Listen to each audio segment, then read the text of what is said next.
Hello everyone. In this video we will see what is adaptive radiation.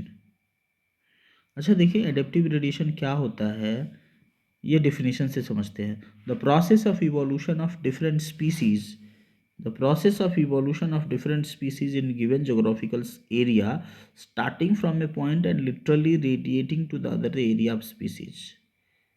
एक geographical area में एक point से निकल करके एक जोग्राफिकल एरिया में एक पॉइंट से निकल करके अगर बहुत सारी स्पीसीज इवॉल्व हो रही हैं तो हम उसे कहेंगे एडेप्टिव रेडिएशन. जैसे मान लो कि एक जोग्राफिकल एरिया है, यहाँ पर एक स्पीसीज आई और यही स्पीसीज कई सारी स्पीसीज में इवॉल्व हो गई तो इसको हम कहेंगे एडेप्टिव रेडिएशन. अब एडेप्टिव रेडिएशन का कॉज क्या होता है? ये स्पीसीज यहाँ पर आई, इसने अपने नंबर को इंक्रीज किया.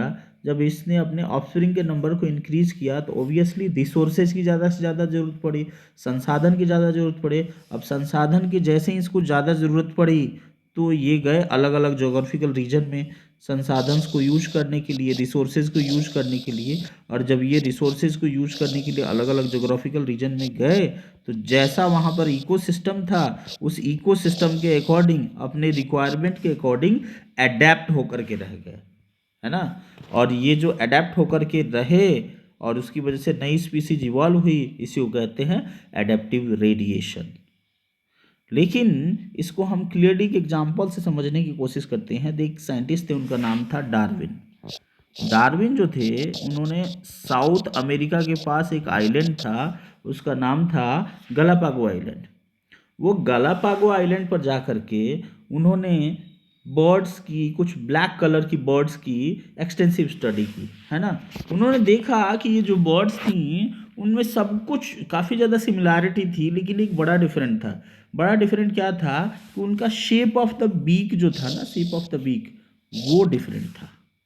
दूसरा, इनकी फीडिंग हैबिट जो थी, यस, फीडिंग हैबिट जो थी, इनकी फीडिंग हैबिट भी डिफरेंट थी. तो इन्होंने क्या कंक्लूजन निकाला भाई? इन्होंने कंक्लूजन निकाला इससे कंक्लूजन निकाला कि एक black colour seed eating bird थी. कैसी bird? Black colour seed eating bird थी. वो यहाँ पर गलापागो आइलैंड पर आई और गलापागो आइलैंड पर आने के बाद से वो अलग अलग इकोसिस्टम में माइग्रेट होकर के चली गई. जैसे कुछ ने क्या किया, ट्री से सीड खाना शुरू कर दिया, है ना. कुछ ने क्या किया कि कैक्टस को खाना शुरू कर दिया. वहाँ पर बड़े बड़े रॉक्स थे, उन रॉक्स, वो रॉक जो थे उसमें से कुछ ने इंसेक्ट्स को पकड़ के खाना शुरू कर दिया. कुछ ने क्या किया कि वो वहाँ पर फ्रूट्स थे उनको खाना शुरू कर दिया. और जैसा जिसका रिक्वायरमेंट था उसके अकॉर्डिंग समय के साथ उनका बीक डेवलप हो गया, उनकी फीडिंग हैबिट डेवलप हो गई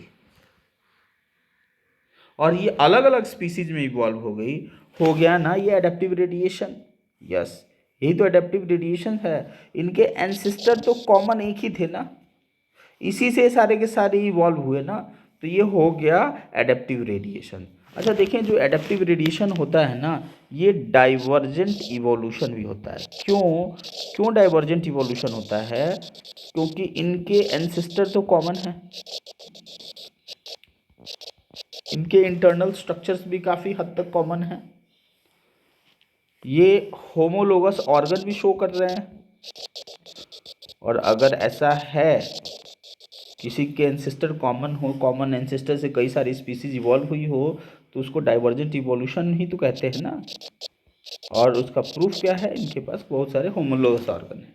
और मैं एडेप्टिव रेडिएशन के एग्जांपल लेता हूँ. देखिए, सुपर इम्पॉर्टेंट एग्जांपल है मार्सुपियल मैमल्स का. देखिए, साइंटिस्ट बिलीव करते हैं कि जो मीसोजोइक ईरा था, यस, मीसोजोइक ईरा में, स्टूडेंट्स, मीसोजोइक ईरा में एक मार्सुपियल था. मार्सुपियल, जितने भी मार्सुपियल्स हैं उन सारे मार्सुपियल का जो एंसेस्टर था वो ऑस्ट्रेलिया में आया. और उसी से ये जितनी भी स्पीसीज हैं, जैसे तस्मानियन वुल्फ है, टाइगर कैट है, बैंडेड एंटीटर है, मार्सुपियल रैट है, कंगारू है, वॉम्बेट है, बैंडिकूट है, कुआला है, मार्सुपियल मोल है, सुगर ग्लाइडर है, सारे के सारे इस कॉमन मार्सुपियल एंसिस्टर से ही इवॉल्व हुए हैं। अब भाई अलग अलग इकोसिस्टम में चले गए। जैसे ये मार्सुपियल मोल जो था, मार्सुपियल मोल अर्थ के अंदर बरो बना करके, बिल बना करके रहने लगा, रात में ही सिर्फ एक्टिव होता था, जिसकी वजह से इसकी आई चली गई धीरे धीरे। उसके बाद से क्या हुआ, ये शुगर ग्लाइडर जो है ये ट्री पे रहता था, ट्री पे रहने की वजह से इसने उड़ना सीख लिया।